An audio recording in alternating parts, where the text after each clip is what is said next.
Hi, everyone. Welcome to Art and Talk. Thank you so much for being with us today. I'm Leslie Sue, the host for Art and Talk. So if you're new to Art and Talk is all about meeting artists and drawing inspiration and being inspired. We also draw upon spiritual arts as well as the traditional arts. We like to gain a broad insight and perspective into each of our artist guests. So we dive into their heart and mind to gain this deeper, wider insight into their art, into their message, and also into their process. So today we're continuing to bring you another talented artist from the Being Heard, Being Seen exhibit, currently on view at the Cultural Council for Palm Beach County in Lake Worth Beach, Florida. So Being Heard, Being Seen is about honoring the LGBTQ plus community through thought-provoking artworks by local Palm Beach County artists here locally in South Florida. And those of you that have been watching Art and Talk for a while, thank you so much for your continued support.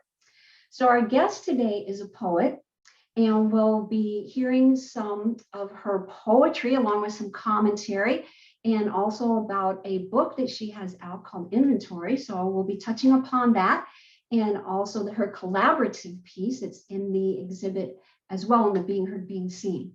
All right, so again, thanks for being with us. Let's go ahead and get started. I'd like to welcome our guest for today, Stacie M. Hi, Stacie, welcome. Hi, Leslie Sue. Thank you so much. Oh, well, it's an honor to have you here, and we're so excited.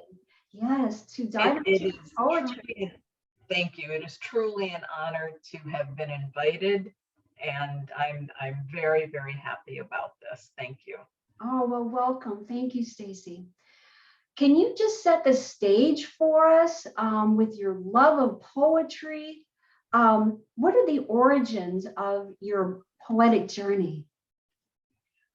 Probably, I would say that goes back to being very young, and it was kind of it's actually kind of cute. I haven't thought about this in a long time. The eve of Paul Revere's Midnight Ride every year for some reason would be celebrated in our home, and my mother would always read the poem to us, the Midnight Ride of Paul Revere, and I don't even remember who wrote it. And anyway, that sort of got an interest started, and then there was a lot of Poe, a lot of Edgar Allan Poe read in the house, a lot of the poetry, Annabelle Lee particularly, and a lot of the short stories, and Poe's stories also were incredibly methodically laid out, very rhythmic. There was always a da-dum, da-dum, da-dum. It was almost like an Elizabethan sonnet, And Poe also, interestingly, most people don't know this, but he was really the originator of what we refer to now as the modern detective novel. So anyway, it probably went all the way back to being a kid and, the experiences with, the poetry and with Poe, etc. Mm-hmm. So it sounds like the seed was sort of planted in your early family life, and just being exposed to poetry. And it's very interesting. You're tapping into almost a musical association with a rhythm with poetry as well. Now, what about the actual writing of poetry? When did that initiate and start to kind of like germinate and come through you? I think that was closer to high school, and I was taking a really interesting English class at the time in high school. And in the class, we had to keep a journal. And I had never particularly maintained a diary or a journal.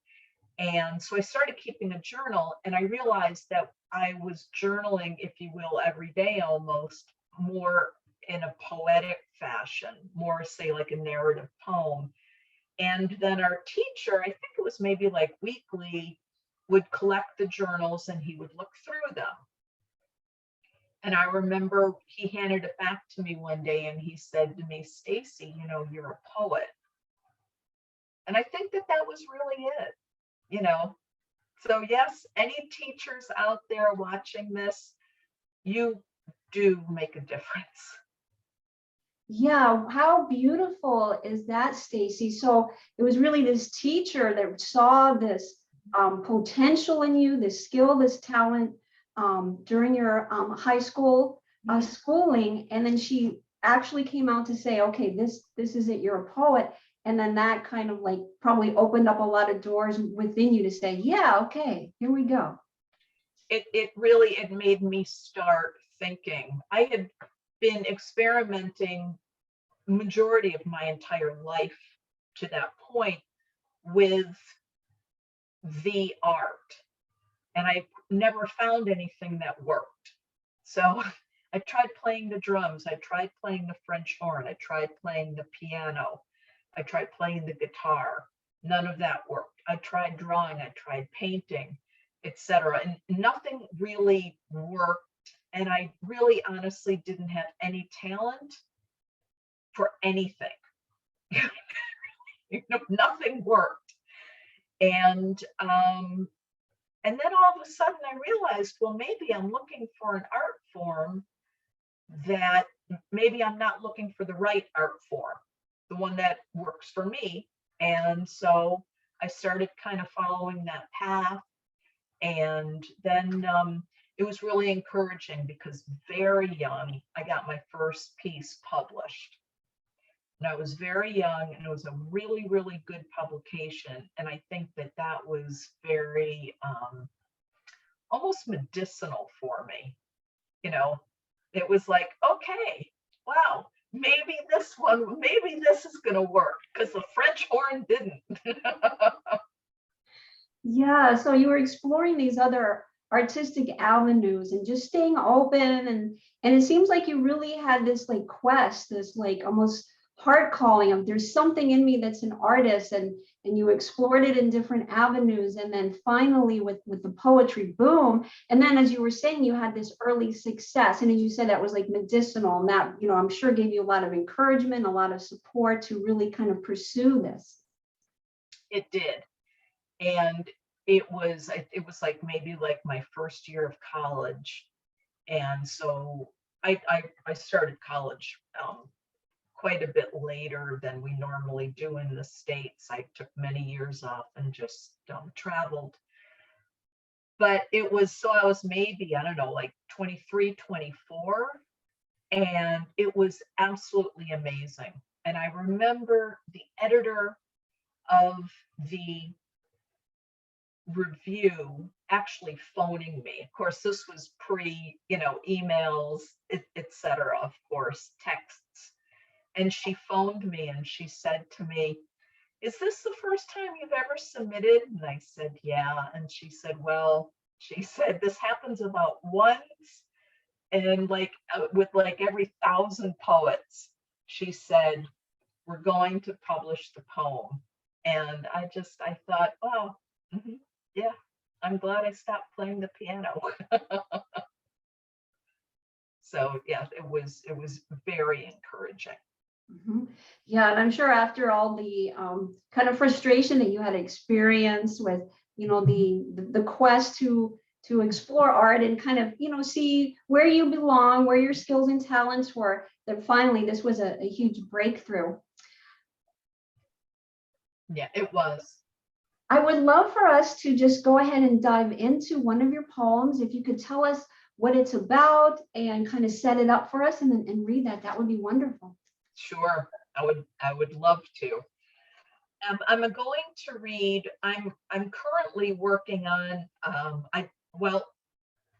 going to read one of my newest pieces. It is not in the book, and it has not been published anywhere yet. It's quite new. I finished it maybe a month or two ago, and it's entitled Bethesda.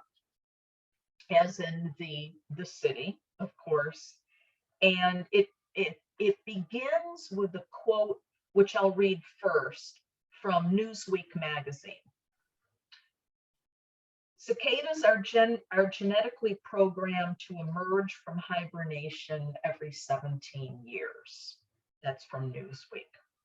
This is Bethesda. Has it been 17 years since we sat on the deck of a restaurant in Bethesda, eating Maryland blue crabs and drinking beer? We spoke the language of wind, palm and banana leaves, thinking that made a difference. But even wind needs a place to stay. I remember how long ago it was because of the cicadas' return. There were so many of them, trillions emerging in a synchronous way, their strong survival strategy. When we tried to outrun them, the Metro to DuPont circle, they made a home in your hair. Was that our strategy? Running up steps, emerging into something we could never outrun? Telling ourselves we can move on from loss? Is rain held in a gray sky that never falls? Now, we're the town with no name, no post office, a commemorative plaque on a scenic highway where a photograph hangs on a rusting hook on a porch with one lamp left on.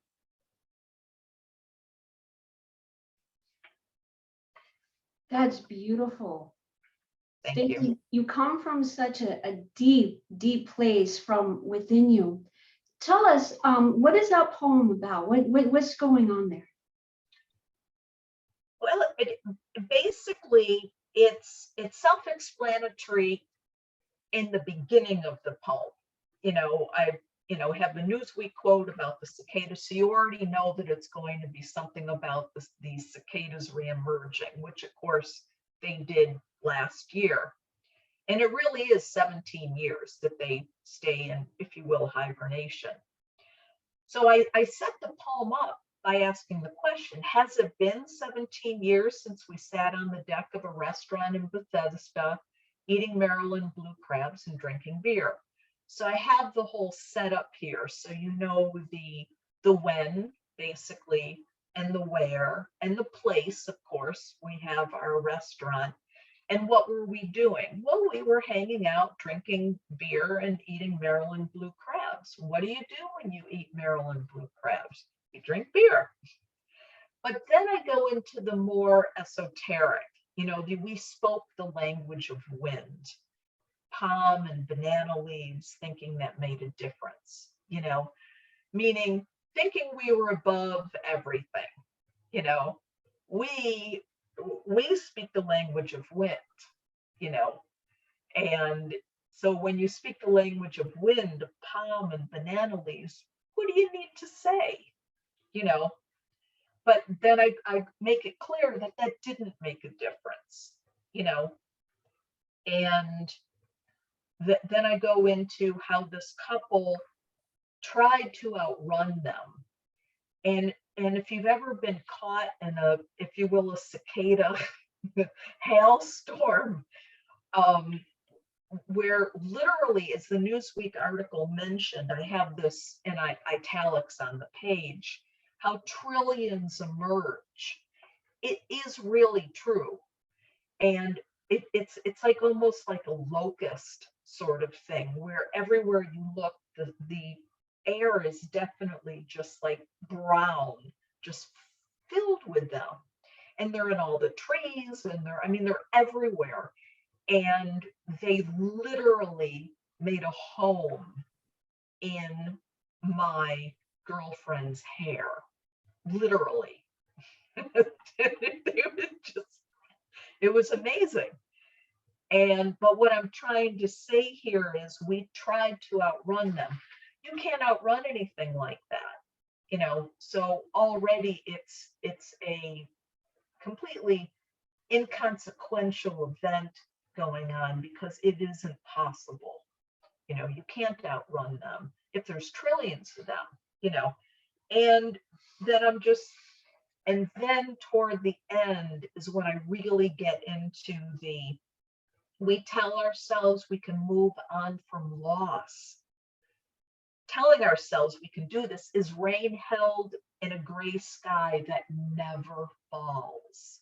So you look up and the sky is gray, and it's always gray, and it's full of rain, but it never falls, So it's kind of like this level of almost like entrapment, how, we can leave any relationship, but that relationship is always with us and a part of us, And then I just speak about, now we're the town with no name, no post office, a commemorative plaque on a scenic highway, meaning people are just going to be driving by and no one's going to notice. And then, with one lamp left on. It is so beautiful and so deep. So you take us on this very like picturesque situation going on that, first of all, is just very like almost physical. It's eating, it's drinking. I mean, obviously you have a specified place, and we see the original influence or tie-in or opening with the Newsweek quote. And then you start to take us into this journey of this very deep and very profound. And it's almost like a sense of like that, and you tell me if this is getting in the ballpark, almost a sense of like not being in control. I mean, because there's nothing that you can do in that situation. Like you're like, yes, we thought that we could, and the beautiful tie-in with the wind, but it's like, wait a minute, that's not exactly what's happening. And then there's that sense of perhaps coming to terms with loss and carrying that through, that memory that is still going to be there. And then you close with this beautiful, but the light is on. I mean, the whole thing is just so rich and profound. Is that moving in kind of the area? Absolutely, yeah. And by leaving the light on, that is and not just what's left standing, but that's also, what does light represent? Obviously, everything good.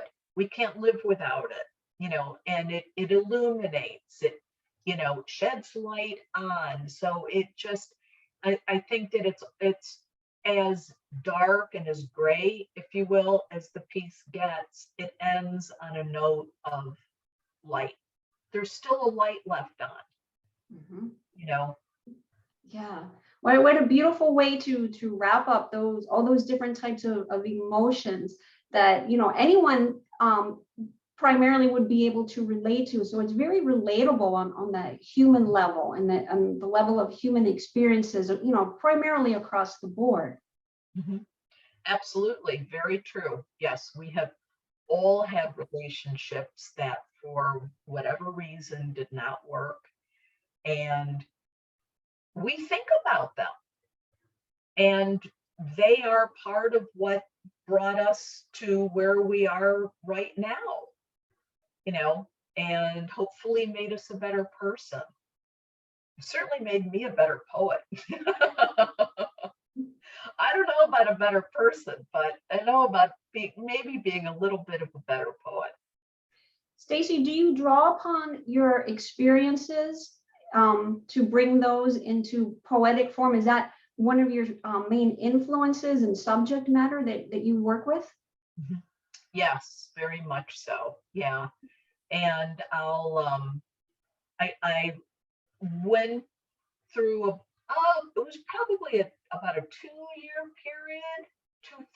period where I just was writing really exclusively. We refer to them as the dad poems, where I was just writing poems about my father. He was not doing well, he was failing, and a number of the poems in inventory are part of the dad poem series, at least 3 or maybe 4 even.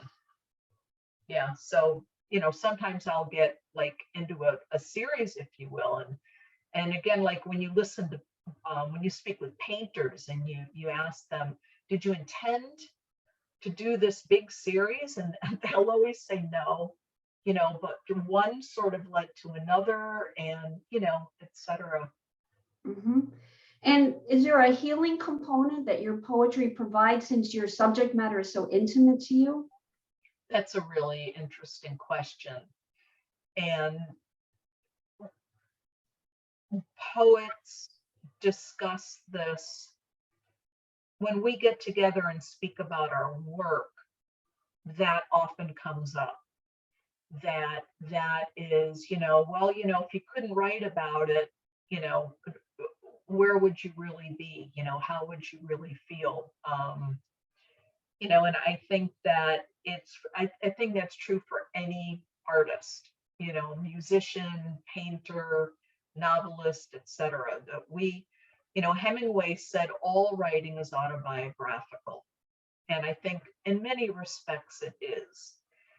And so, yes, there has to be some place that you can go to put that stuff, and we all have that stuff, whether it's from everyday life or something, maybe some big cataclysmic thing that maybe happened to you in your past, in your childhood, whatever. We have to be able to put it somewhere. And so painters know where to put it. They put it on the canvas. Miles Davis knew where to put it. He picked up his horn, et cetera, et cetera. And so, and I think that there's a saving grace to it.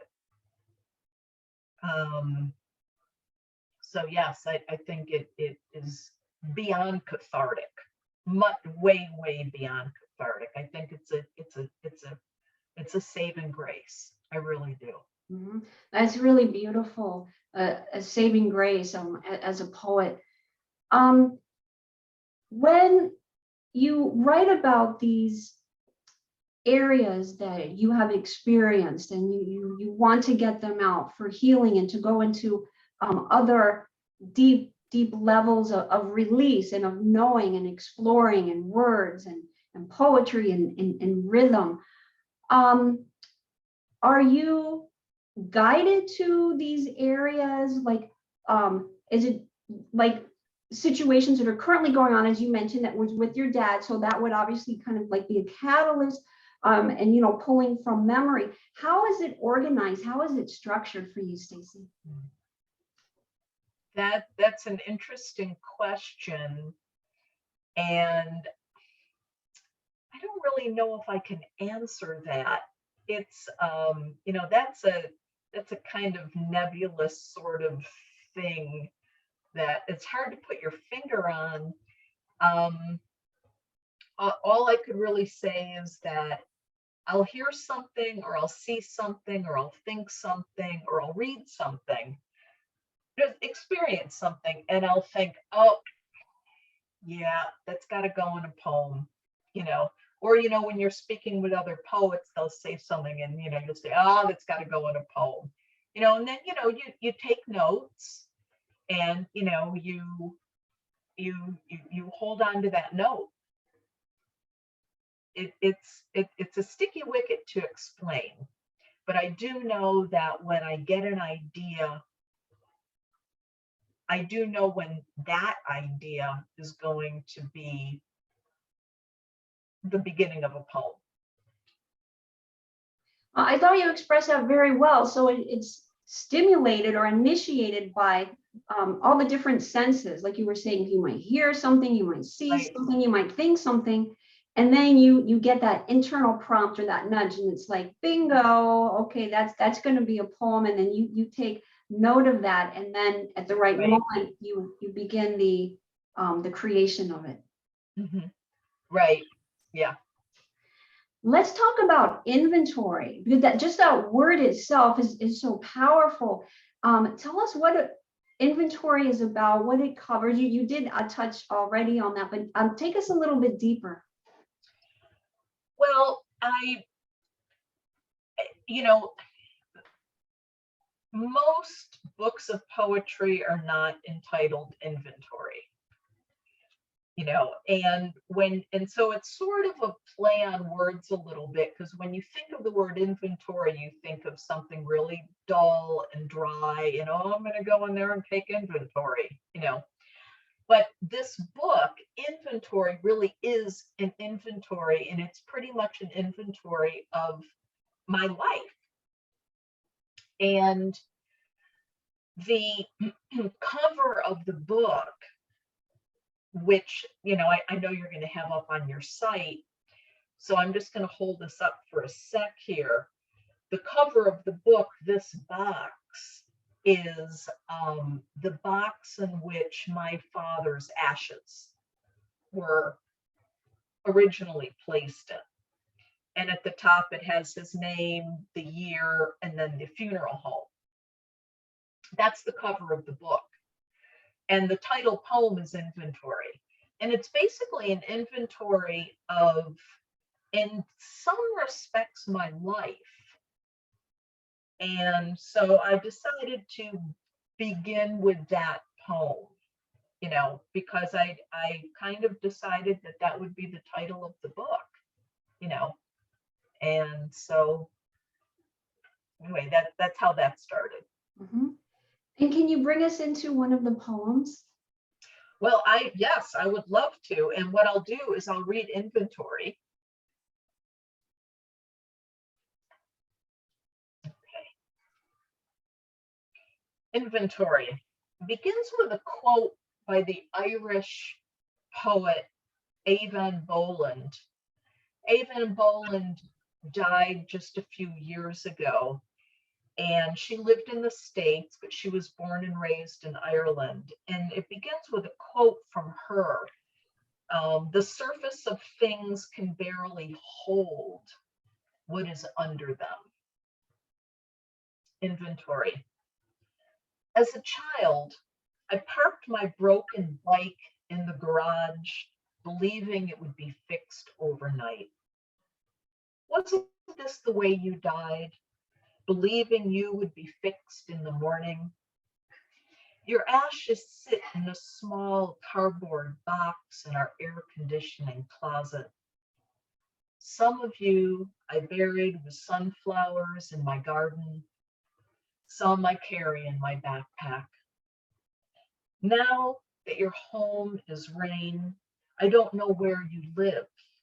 I don't know if the scales on which lives are weighed would show you happy, but there you were, sitting in the sun, your aide's phone in your shirt pocket, playing Sinatra. Now that your envelope of sight opened, what did it take to not become tomorrow? What do I do now with daffodils, their thick, milky stems cut from our garden, wrapped in damp paper towel and foil for my favorite teachers? I came to see you, stored like luggage emptied after a long trip, your third home in 1 year, sitting in a row of wheelchairs or lined like planets, revolving around a television set, wearing someone else's shoes. After you died and we became closer, I wondered, is catastrophe simply a place water finds its way through? Is this what we are? A cracked slate roof in a home with bowls filling with rain? With nothing left but surrender, how far do we have to fly before we touch ground? Stacie, that is so beautiful. Thank you. So beautiful. And I love where you take us in our mind and in our heart, and the visuals that come up in these deep probing questions. And you also go into a very like esoteric place as well with your deep thinking and with your poetry. Thank you. Yeah. That's, yes, you're giving the work a very close read, and I really appreciate that. Yes. Now, I'm just wondering, because I think, many people watching, will have experienced, more than likely, a passing of a loved one. I mean, it could be a parent, that's what it is in this case. Mhm. When you were writing these series, as you've indicated, Mhm. when they were fresh, Mhm. was there so much emotion coming out and pouring out at that time? And then, for example, Stacie, when you read them now and you go back, maybe it's even like in a quiet time that you have, and you just open the book and you read one of them, are you at a different place? Is there a transformation that's taken place? I think that there always is, you're undergoing transformation at the same time that you're writing about whatever it is you're writing about. So, you know, I, for myself, I generally only complete about 2 to 3 poems a year. And once I really get started on one, um, I will generally work it for months and months and months. And so, just as an aside, when I took the hard copy of the book, this was before it was in book form. So I had the whole manuscript, and it had already been accepted by Finishing Line Press, but I had to send a whole paper manuscript, and I went to the post office, and the postal person said to me, "What is this?" She trying to figure out what rate to charge me, and I said, "It's my book. It's the manuscript hard copy of my book." And she said to me, "Oh, wow, how long did that take you to write?" And I said, 35 years. She said, "No." I said, "Yeah, 35 years."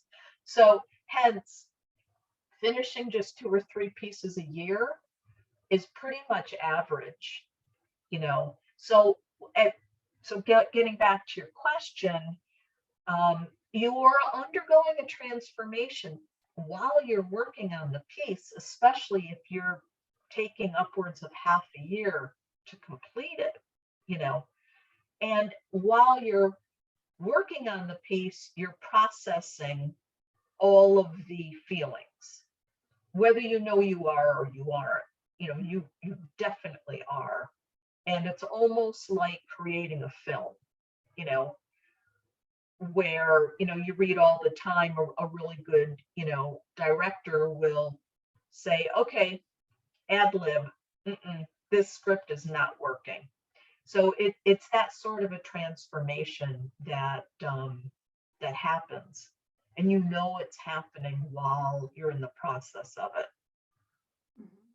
And is your creative process, Stacie, speaking of a script or a movie, is that playing out in your mind as you're writing? Because you're very descriptive with the scenes that you're describing, as well as the places that you take us, that you want us to contemplate.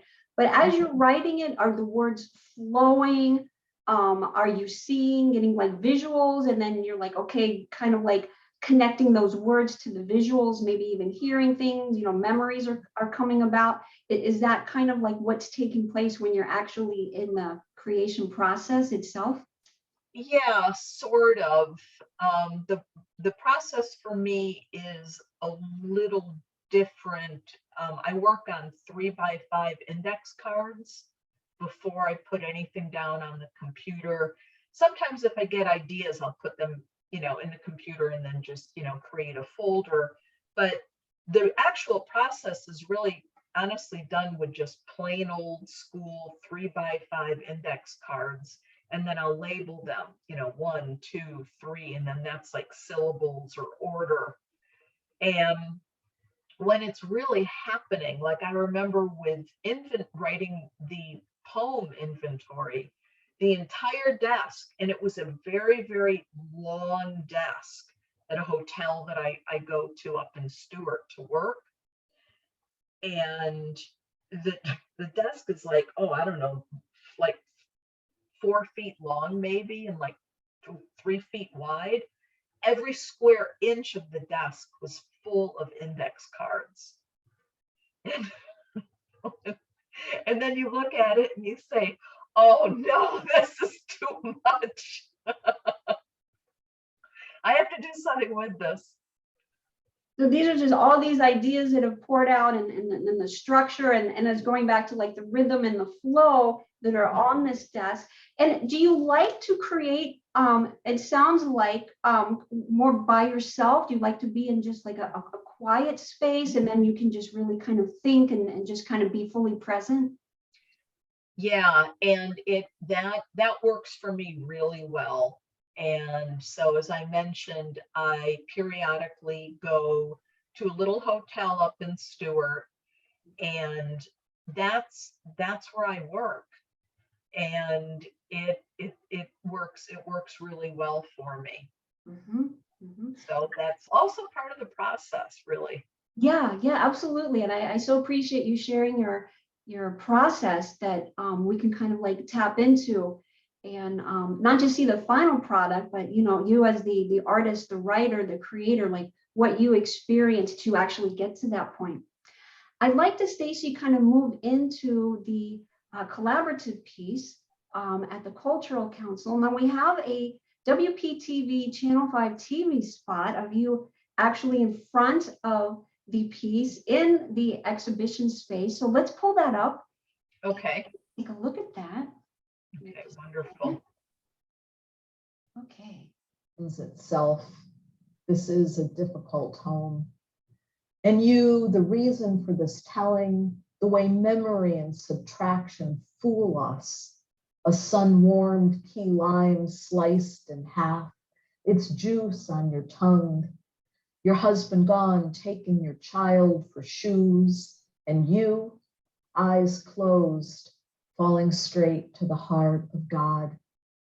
The smooth slide into the back of a cool taxi's leather seat.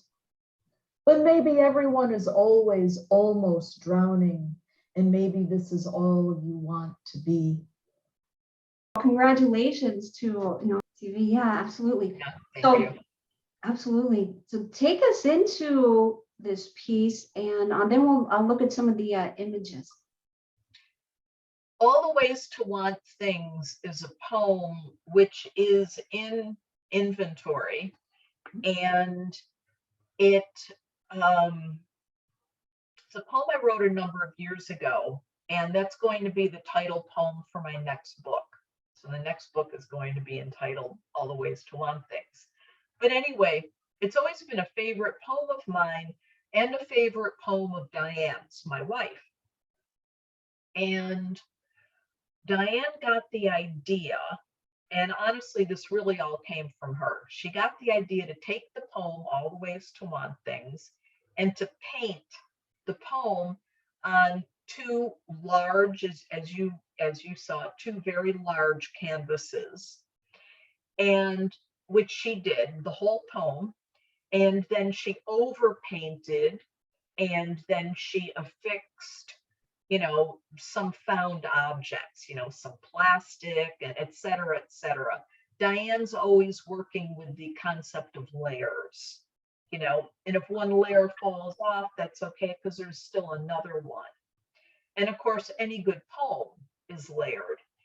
And then she decided that I should read the poem in English, and that our friend, who's also a poet, also local, and a translator, Lucia Leo, that Lucia, who is Brazilian, should read the piece in Portuguese. And then we taped it, and it's on a running loop above the piece that's playing the whole time the cultural council is open. And so that's what we did. And it really worked. So I think the next piece we're going to do is going to take a piece of Lucia's, one of her poems, and do the same. So I love, here we have another series that's going to take place as well. So that's interesting to hear that. And this collaborative piece is just amazing. Standing in front of it and looking at it was so thought-provoking and so deep and profound. Let's pull up a few images, Diane, and take a look. Okay. Okay. That's my wife, Diane Rosenberg, and Lucia was at the opening too. And she's unfortunately not in this photo, but you can see up at the very, very top of the screen, there's a recorder up there, and that's constantly playing the loop of our reading. And then, you see the poem that Diane painted. And then the divider here was interesting because we weren't thinking of it that way, but at the opening in February, someone came up to us and said, oh, that's like a wailing wall. So that was really interesting too. And, of course, at the wailing wall, people place little notes in there, prayers, etc. And so that's what we have going on here. You can see the little white notes and the little box there where we have pencil and paper. And basically we're saying to people, let us know, tell us, what all the ways to want things. What are the things that you want? What are the things that you don't want? Etc. And it's been really interesting because we've been back subsequently, since the opening a few times, and it's the wailing wall is just full of stuff, of what people want, what they don't want, etc. One person said, I just want to sit in bed all day and smoke pot, whatever, so it's been interesting. And I was telling Diane this as well, and I love the interactive participation that you invite, in addition to the beautifully crafted artwork and poetry, and and just with the ideas that you present of what you would want, what you don't, and then just putting that on a card and then putting that in there, and then that whole division, it really creates something very, very deep and very, very meaningful. Yeah, I agree. The idea of the division was so that people could have a degree of privacy, so that you could sit in one chair and someone else could sit in another, and you could the idea was just to focus, and to feel as if you are, there's a little separation between you and everyone else so that you can just concentrate on the piece, Yeah, it's beautifully thought out and beautifully put together. Thank you.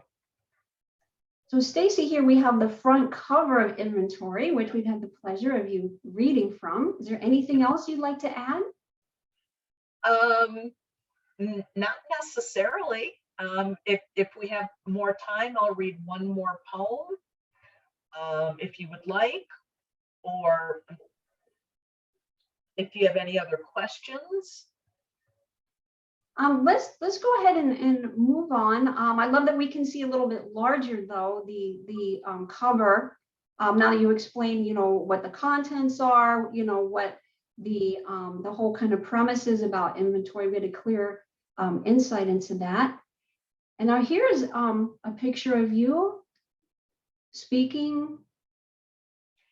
I was actually giving a lecture at Old School Square, and that was literally the month before the big COVID lockdown. And we were sitting at the table at the lecture, and there was someone actually sharing with us how ill she had been.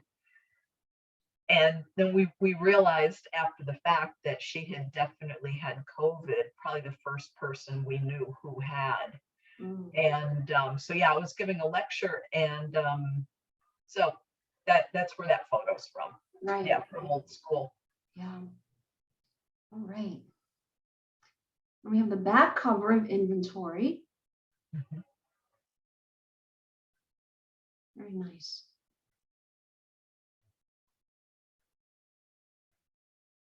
Okay, and now we get to see a little bit close up of the piece at the Cultural Council, currently on view, being heard, being seen.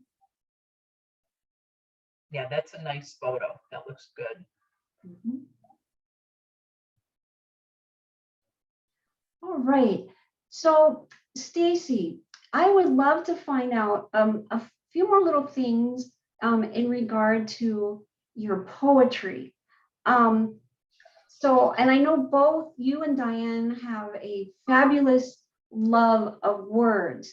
And it sounds like your process in terms of the editing is very lengthy, and you want to find that exact word that is really conveying the whole essence of what you want to have in your poem. Is that correct? Absolutely. Yeah, it's Joyce Carol Oates said that writing is a process of just moving words around on a piece of paper. But it has to be the right words, of course. And you know when you found the right word. And sometimes you might struggle with it. There's a story of Truman Capote catching up, in the evening with his mates in New York, and they said, "True, what'd you do today?" And he said, "Oh, I worked all day long." And they said, "Oh, so you got a good couple pages done?" He said, "No, I worked all day long and I got one word." They said, "One word?" And he said, "Yeah, but it was the right word." Mhm. So it's that one right word, and then of course as all the right words that compose the actual piece itself. Right. And now you said when you have it. It's just an internal knowing. It's like you have that word, and it's like boom, it just fits in, it flows, and it's just you feel it in your body and your heart, your mind, and you just know that that's it. And then there's Right. that journey to find that word, because then if you know what the word is, and you're going to know what the word isn't, if you have like a play of words and you're kind of like sifting through that, and it's this like journey to get to that right word. Absolutely, it is. And it's the moving of the index cards around, and it's just a lot of time spent just thinking about it. And when you found the right word. Mm-hmm. And when you're writing your poetry, is there a timelessness? Is like time, the world, just like not really even there? You're just kind of immersed in this like world of like Stacie's thoughts and emotions and memories and feelings? Sometimes, yeah, I think that it really just depends on the piece on which you're working, and just where you are that day,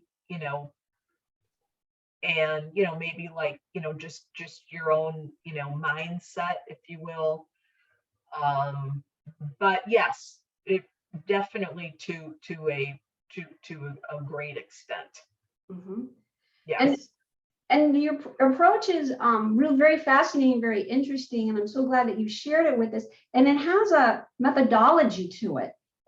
There's an absolute process. It's almost like a scientific process to it. Now, have you ever just kind of toyed in a moment out in nature, maybe having a beautiful dinner with your wife, or just watching a movie or reading a book where you just had an inkling of a different approach or to mix things up? Or have you found a way that works and it's like, I'm just going to stick with that? What are your thoughts on that?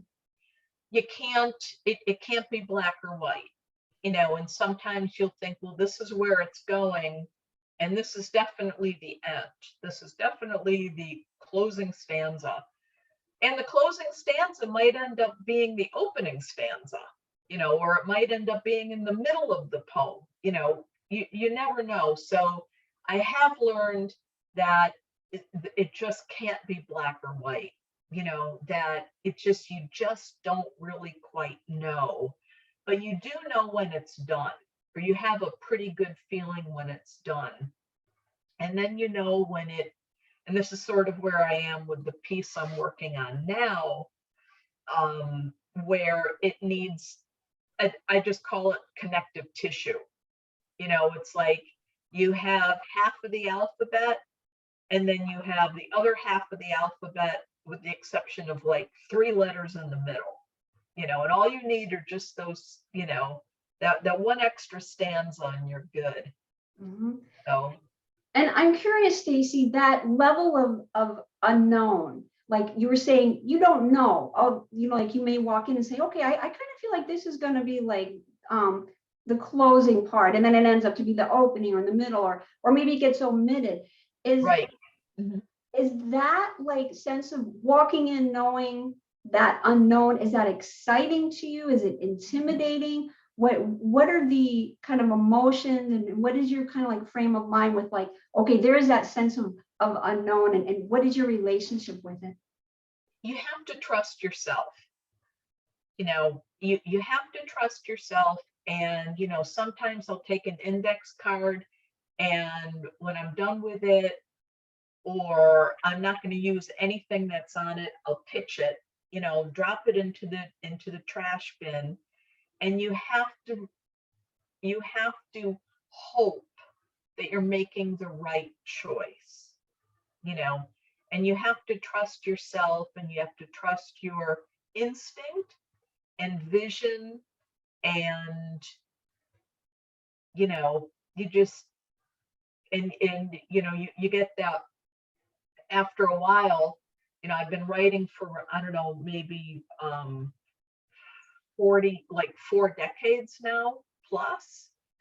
So it's that Malcolm Gladwell, what did he speak about? The 10,000 hours that you really need to truly get proficient in something. Science that Gladwell ran basically said you need 10,000 hours in this. That's a lot of time, you know. So, but eventually you end up developing an instinct, you know.